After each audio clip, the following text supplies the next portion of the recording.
सुतम देवम कंस चाणूरमर्दनम देवकी परमानंदम कृष्णम वंदे जगद्गुरु। जय श्री कृष्ण बंधु। जीवन के अंग सत्संग में आप सभी लोगों का मैं अपने पेज शिवम विष्णु पाठक से स्वागत करता हूं। बड़ा ही आनंद हम सभी लोग ले रहे हैं बंधु अपने इस सत्संग का।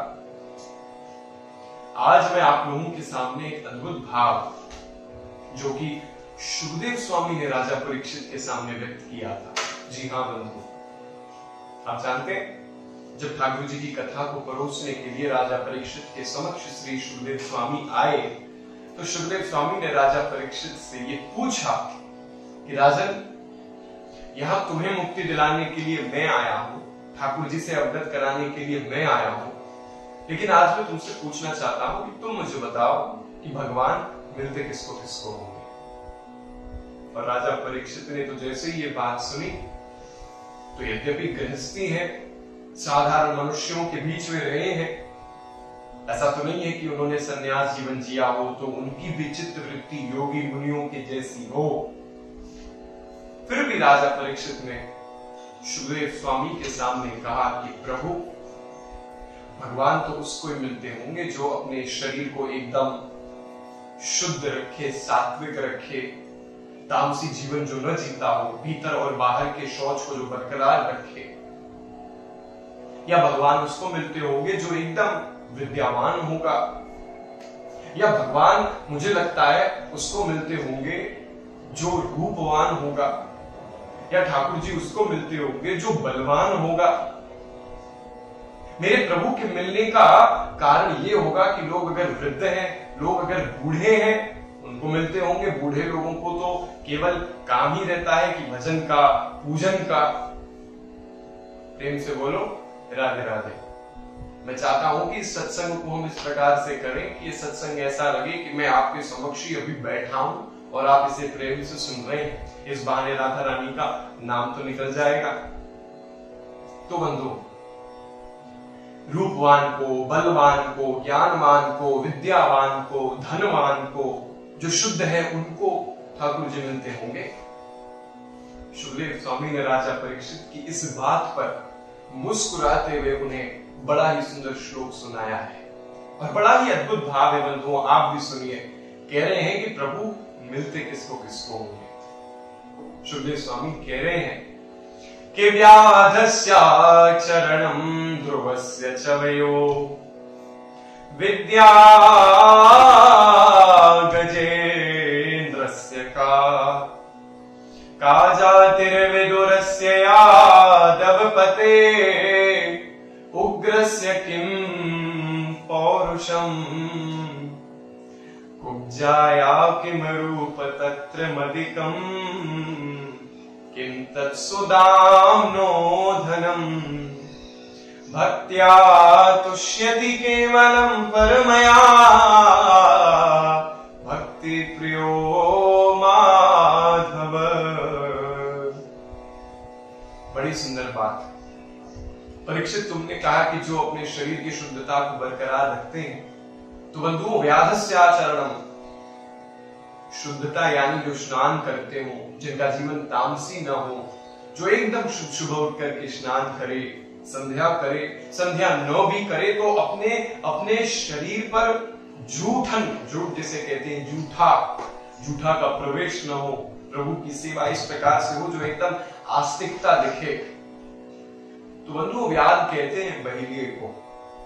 व्याधस्य आचरणम, उनके आचरणों पर आधारित शुकदेव स्वामी कह रहे हैं, रघुनाथ जी ने जिन व्याध यानी कौल गिलों को गले से लगाया था ना, शौच कहते हैं शरीर की पवित्रता को, जिसके बारे में मैंने आपको परसों बताया था। शौचम इंद्रिय निग्रह, शौच यानी जो भीतर और बाहर की पवित्रता, शुद्धता बरकरार रखे। राजा परीक्षित ने यही कहा कि जो दिन में 4-5 बार स्नान करे, जो शुद्ध हो, उनको प्रभु मिलते होंगे। तो इन जो व्याध हैं जिनकी बात मैं कर रहा हूं, इनका ये स्वभाव हुआ करता था बंधुओं कि ठंड के समय में तो ये 3-3 महीनों तक नहाते ही नहीं थे, लेकिन मेरे प्रभु ने इनको फिर भी गले से लगाया है। राजा परीक्षित ने ये बात कही कि उनको मिलते होंगे जो वृद्ध होंगे, जो बूढ़े होंगे, क्योंकि उनके पास तो वजन ही होगा। बच्चों को क्या मिलेंगे? जिनका मन चंचल रहता है, जिनका मन खेलकूद में रहता है। तो बंधुओं, ध्रुवस्य च वयो, आप सब जानते हैं कि माता सुनीति के यहाँ पधारे ठाकुर जी के परम भक्त श्री ध्रुव जी महाराज ने त्रिरात्रांते कपित्थ वदराशनः ऐसी तपस्या करी, नारद जी का आश्रय मिला कि मेरे ठाकुर श्री बांके बिहारी लाल ने उनको दर्शन दिया। हमारे प्रभु नारायण आए और उस ध्रुव जी महाराज की आयु कितनी थी बंधुओं? कोई 85 वर्ष के नहीं, केवल 5 वर्ष के थे। तो ये बात भी सिद्ध है कि केवल वृद्धों को मिले, केवल बड़े बूढ़ों को मिलते होंगे, ऐसा नहीं है। हाँ, राजा परीक्षित ने क्या कहा कि विद्यावान, जो ज्ञानवान होंगे, जिनके पास में डिग्रियां होंगी, जो ग्रेजुएटेड होंगे, उनको अगर ठाकुर जी मिलते तो विद्या गजेंद्र से कहा। गज के प्रहार से उस सोनपुर नदी में जो युद्ध चल रहा था, गज और ग्राह का, गज के प्रहार से सारे पक्षी डरते, लेकिन ग्राह के त्रास से वो गज प्राणों को देने जा रहा था। प्राण निकलने वाले थे उस गज के, सब जानते हैं, लेकिन फिर भी गज ने आधा नाम पुकारा, गरुड़ छोड़कर उसे उबारा। ठाकुर जी का पूरा नाम भी नहीं आता था, विद्यालय तो गया ही नहीं था ना, कभी पढ़ा लिखा नहीं था गज। और ग्राह के त्रास से, ग्राह के उस त्रास से दुखित होकर, भयभीत होकर प्रभु के नाम को पुकारा। और पढ़ा लिखा बिल्कुल भी नहीं था, विद्यालय का मुख ही नहीं देखा, लेकिन गरुड़ छोड़कर उसे उबारा। मेरे ठाकुर जी ने तब जाकर के गज की रक्षा की है। विद्यावान नहीं था, फिर भी आश्रय दिया। और काजा विदुरस्य यादवपति, राजा परीक्षित ने यह भी कहा कि प्रभु तो उसको मिलते होंगे सुखदेव जी जिसकी जाति ऊंची होगी, जो ऊंचे कुल का होगा, जो ऊंचे कुल का होगा, जो श्रेष्ठ कुल का होगा। तो सुखदेव स्वामी ने कहा कि विदुरस्य यादवपति, ठाकुर जी महाराज विदुर जी से इतना प्रेम करते कि बंधुओं, ये तो हमारे जीवन का स्वप्न होता है, हमारे जीवन का लक्ष्य होता है कि अंतिम समय में हम प्रभु के नाम को गा करके अपने शरीर को त्यागे। और ठाकुर जी महाराज ने, पता है, जब अपने शरीर को उन्होंने त्यागा था तो अपने अंतिम समय में उन्होंने विदुर जी महाराज का नाम लिया था। उद्धव जी से कह रहे थे कि मुझे विदुर की बड़ी याद आती है। ऐसे भक्त, ऐसे प्रतापी श्री विदुर जी महाराज, जिसकी याद मेरे प्रभु ने अपने अंतिम समय में की थी। आप जानते हैं बंधुओं, दासी के पुत्र थे विदुर जी महाराज। जाति तो इनकी कदाचित उतनी ऊंची नहीं थी, लेकिन फिर भी मेरे प्रभु के बड़े प्रिय थे। और उग्रस्य किम पौरुषम, राजा परीक्षित ने कहा कि बलवानों को मिलते होंगे तो मेरे प्रभु श्री कृष्ण के जो नाना जी थे, उग्रसेन जी महाराज, वो बलवान तो बिल्कुल भी नहीं थे बंधुओं, क्योंकि जो पिता अपने पुत्र से बंध जाए वो बलवान होता है क्या? अपने ही पुत्र से अपने ही राज्य में बंध गए उग्रसेन जी महाराज, लेकिन फिर भी उनको बुलाया है, नाना कहते हैं उनको हमारे प्रभु, इतना प्रेम दिया है। और कुब्जाया किम रूप तत्र मदिकम किम तत्सुदाम्रो धनम, कितनी प्यारी बात है। सुखदेव स्वामी कह रहे हैं कि तुमने अभी अभी राजन कहा कि सुंदर लोगों को मिलते होंगे, जो रूपवान होंगे, जो बड़े ही अद्भुत दिखते होंगे, ठाकुर जी उनकी ओर आकर्षित होते हैं। अगर ऐसा होता बंधुओं तो कुब्जा, जो कंस की दासी थी, जिसके द्वारा घिसा गया चंदन कंस को अति प्रिय लगता था, कंस को छोड़िए बंधुओं, उसके राज्य में रहने वाले लोग कुब्जा की ओर देखते भी नहीं थे, बात तो दूर की बात है। और जिसे लोग नहीं देखते थे, मेरे प्रभु ने उन कुब्जा को स्वीकारा ही नहीं, एक रात्रि के लिए पत्नी रूप में अपनाया भी है, अपना दर्शन दिया, अपनी प्रीति और भक्ति दी। और राजा परीक्षित ने जब ये कहा कि धनवानों को मिलते होंगे, जिसके पास में धन होगा, जो साधन संपन्न होगा, तो अगर ऐसी बात होती तो सुदामा जी को तो कभी नहीं मिलते बंधु। आप जानते हैं सुदामा जी के घर की तो ये स्थिति हुआ करती थी कि कभी कभी तो घर में अन्न का दाना ही नहीं है। ये बात सत्य है कि सूर्य देवता के प्रत्येक आभास घर के प्रत्येक लोगों को हो रही है, क्योंकि घर पे छत ही नहीं है, कंकड़ से प्रवेश कर रहे हैं सूर्य देवता घर पर। पड़ोसी के घर का पानी उनके घर से उतर के जाता है, घर में वस्त्र नहीं है सिले हुए, ओढ़ने को चादर नहीं है, कभी कभी बंधुओं भोजन करने को साबुत बर्तन नहीं होता है। लेकिन सुदामा जी ठाकुर जी के इतने लाडले हैं, इतने प्रिय हैं कि मेरे प्रभु ने सुदामा जी के श्री चरणों को धोया है, सब जान के। धन तो नहीं था उनके पास।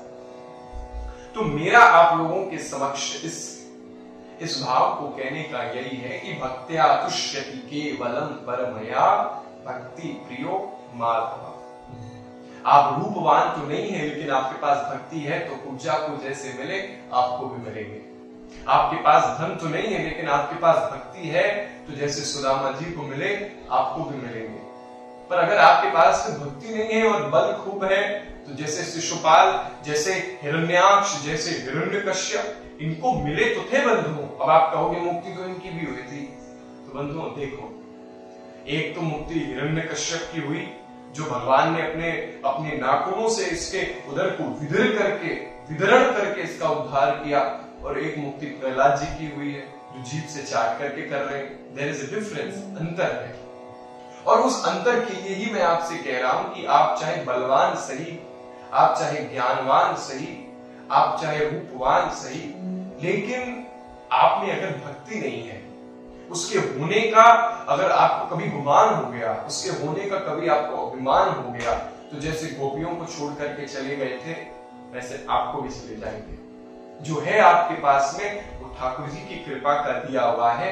ऐसा विचार करके उस चीज को हम रखें अपने पास तो वो सदैव रहेगा, चाहे वो रूप हो, धन हो, ज्ञान हो, बल हो या विचार हो या आपका कुल हो। जी हाँ बंधुओं, तो मेरा आपसे कहने का यही मंतव्य है कि आप रूपवान तो रहिए, सजिए, जरूर सजिए, लेकिन गोविंद के लिए सजिए। धन है उसका उपयोग करिए, किसी को नीचा दिखाने के लिए नहीं, प्रभु की सेवा में लगाइए, संतों की सेवा में लगाइए।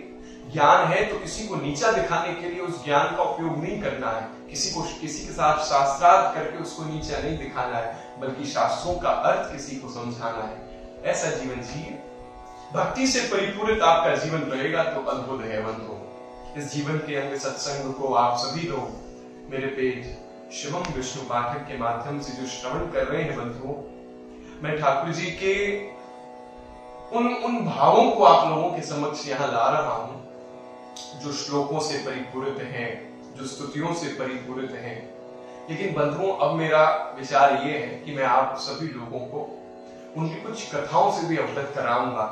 आने वाले समय में उनकी कथाओं को हम श्रवण करेंगे और छोटी छोटी प्यारी प्यारी उनकी कथाएं जो शिक्षाप्रद होंगी, जीवन को कल्याणकारी बनाने के लिए। मैं चाहूंगा कि आप सभी लोग उस कथाओं को भी इसी प्रकार से श्रवण करें, धैर्य पूर्वक श्रवण करें बंधुओं, और मेरे पेज शिवम विष्णु पाठक से जुड़े रहें, क्योंकि ये जीवन के अंग सत्संग से हम लोग इसका तो गुणगान करेंगे ही, साथ ही साथ में फिर से कहूँ आपको उन कथाओं से भी मैं आपको अवगत कराऊंगा बंधुओं, जो ठाकुर जी की बड़ी प्यारी प्यारी और शिक्षाप्रद होंगी, जो हमारे जीवन को और लाभदायक और सरल बनाने के जरूर काम आएंगी। और यथाशीघ्र मैं उन कथाओं के साथ आप लोगों के समक्ष आऊंगा। और मुझे आशा है कि आप सभी लोग कोरोना काल में समस्त गाइडलाइंस और प्रोटोकॉल को फॉलो कर रहे हैं।